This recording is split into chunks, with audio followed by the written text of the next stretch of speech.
দেৰগাঁও সমষ্টিত বিজেপি প্ৰাৰ্থী দিব বুলি মুখ্যমন্ত্ৰীয়ে কৰা ঘোষণাৰ পিছতে অসন্তুষ্টিৰ সৃষ্টি হৈছে অগপ কৰ্মীসকলৰ মাজত। সমষ্টিটোৰ অগপই নিৰ্বাচন খেলিব বুলি বৰ্তমানৰ স্থিতিত অটল অগপৰ তৃণমূল কৰ্মীসকল। মুখ্যমন্ত্ৰী ডক্টৰ হিমন্ত বিশ্ব শৰ্মাৰ প্ৰাৰ্থী সম্পৰ্কীয় ঘোষণাৰ পিছতে সমষ্টিত অগপ আৰু বিজেপি কৰ্মীৰ মাজত বৃদ্ধি পাইছে দূৰত্ব। দেৰগাঁও সমষ্টিত অগপৰ প্ৰাৰ্থী প্ৰক্ষেপৰ বাবে কেন্দ্ৰীয় নেতৃত্বকো দাবী তৃণমূল কৰ্মীৰ, অন্যথা বিকল্প ব্যৱস্থা লোৱাৰ হুংকাৰ একাংশৰ। আৰু এই সন্দৰ্ভত সবিশেষ জনাব আমাৰ সাংবাদিক চম্পক দত্তই। হয়, খুমটাইত উপস্থিত হৈ ৰাজ্যৰ মুখ্যমন্ত্ৰীগৰাকীয়ে দেৰগাঁও সমষ্টিৰ নিৰ্বাচনক লৈ যি ঘোষণা কৰিলে, অৰ্থাৎ এইবাৰ দেৰগাঁও সমষ্টিত প্ৰাৰ্থিত্ব প্ৰক্ষেপ কৰিব মিত্ৰজোঁটে নহয়, কেৱল মাত্ৰ বিজেপিয়ে প্ৰাৰ্থিত্ব প্ৰক্ষেপ কৰিব। আৰু ইয়াৰ লগত সংগতি ৰাখি পেলাই তেখেতে এই কথাটো কৈছে, যদিহে বন্ধুত্বসুলভভাৱে প্ৰতিদ্বন্দ্বিতা কৰিব বিচাৰে তেতিয়া বিজেপিয়েও প্ৰাৰ্থী ইয়াৰ পৰা প্ৰক্ষেপ কৰিব আৰু অসম গণ পৰিষদেও প্ৰাৰ্থী প্ৰক্ষেপ কৰিব। কিন্তু মিত্ৰজোঁটত থাকি এইটো কেনেদৰে সম্ভৱ, বা তৃণমূলৰ মানুহখিনিয়েনো অসম গণ পৰিষদৰ দেৰগাঁও সমষ্টিৰ তৃণমূলৰ মানুহখিনিয়েনো ইয়াক লৈ পেলাই কেনেকুৱা ধৰণৰ তেওঁলোকৰ মাজত প্ৰতিক্ৰিয়াৰ সৃষ্টি হৈছে, সেই কথাখিনি অকণমান পাতিবলৈ আজি চেষ্টা কৰিম। আৰু পোনপটীয়াকৈ আপোনাৰ ওচৰলৈকে আহিছোঁ, আপোনাৰ পৰা পোনপটীয়াকৈ এটা কথা জানিব বিচাৰোঁ যে যিটো কথা মুখ্যমন্ত্ৰীয়ে কালি খুমটাইত উপস্থিত হৈ ঘোষণা কৰি থৈ গ'ল, তাৰপাছত আপোনালোকে কি ক'ব?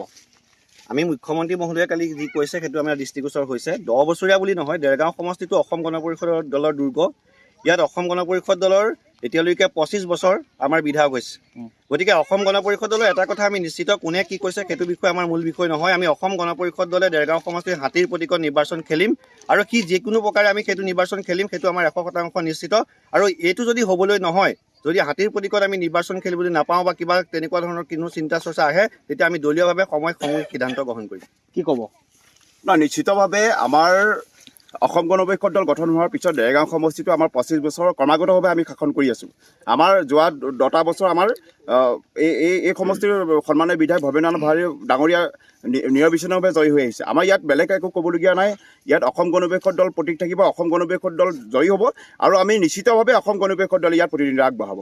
হয়, তাৰ বিপৰীতে বিজেপিৰ যিসকল তৃণমূলৰ কৰ্মী, তেওঁলোকে এটা কথা ক'ব বিচাৰিছে যে পঞ্চায়ত দখল এইবাৰ অসম গণ পৰিষদত, পঞ্চায়তৰ যি নিৰ্বাচন আছিল তাত অসম গণ পৰিষদতকৈ বিজেপিয়ে কিন্তু এইবাৰ বেছি পঞ্চায়ত দখল কৰিবলৈ সক্ষম হ'ল। নহয়, কথা হ'ল কি, আমাৰ ইয়াত আমি যিখন 58 পঞ্চায়ত, আমি বিজেপিক আমি পৰাভূত কৰিছোঁ, আমি কংগ্ৰেছক পৰাভূত কৰা নাই। যদি বিজেপি যিমান শক্তিশালী হয়, তেতিয়াহ'লে বিজেপিয়ে কিয় দখল কৰিব নোৱাৰে? তেওঁলোক শাসনত আছিলে ন যোৱাবাৰ পঞ্চায়তত। আমাৰ বিধায়ক ভৱেন ভৰালীয়ে কাম কৰা নাই বুলি বা বহুত কথা কৈ আছে, কিন্তু কি কৰিব লাগিছিলে? আমাৰ বিধায়কে কি কৰিলে নকৰিলে, বা বিজেপি বিধায়কে কি কৰিলে? কি কৰিলে তেওঁলোকে? সাংসদ আছে, সাংসদে কি কাম কৰি দিলে ইয়াত? গতিকে আমি জানো যে অসম গণ পৰিষদ দল দেৰগাঁও সমষ্টিত পূৰ্বৰ পৰা আছে, থাকিব। যদি আমাৰ AGP নেতৃত্বকো সকীয়াই দিছোঁ আমি আজি আপোনালোকৰ যোগেদি। যদি কিবা যে আমাৰ দেৰগাঁও সমষ্টিত AGPয়ে যদি প্ৰকৃত বিজেপি শাসন কৰিবলৈ এৰি দিয়ে, তেতিয়া আমি কিন্তু দলীয় কৰ্মীসকলে যথাবিধ ব্যৱস্থা কাৰ্যকৰী কৰিবলৈ আমি সিদ্ধান্ত গ্ৰহণ কৰিম। কিন্তু ধন্যবাদ। হয়, এইসকলে হৈছে এইসকল তৃণমূল কৰ্মীৰ প্ৰকৃত ক্ষোভ আজিৰ দিনটোত, যেতিয়াই মুখ্যমন্ত্ৰীগৰাকীয়ে চম্পক দত্ত এই মুহূৰ্তত আপোনাক ধন্যবাদ জনাইছোঁ।